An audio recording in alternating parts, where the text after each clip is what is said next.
তো এখানে প্রতিযোগিতা হইতেছে কার কত গোপন ট্যালেন্ট আছে। এই বলদে হাওয়ার মধ্যে ডিম ফাটিয়ে বাচ্চা বের করে ফেলছে, তাও আবার যেমন তেমন বাচ্চা না, প্যারাশুটওয়ালা বাচ্চা।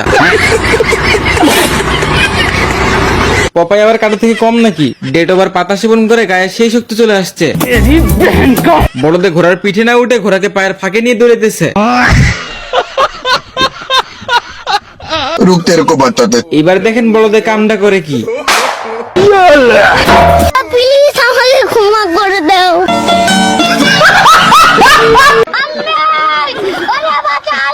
তো এই বলদের মাথায় তার ছিঁড়ে গেছে, এই জন্য পপাইয়ের গার্লফ্রেন্ডকে গরু ভাবতেছে, আর এইদিকে গরু পপাইকে কাপড়ের মতো চিপতেছে, মানে পানি বাইর করেই ছাড়বে।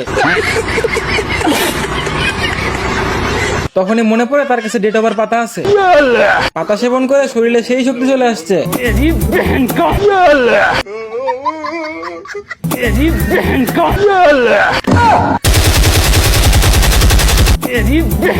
তোরা কে না সামার বাসা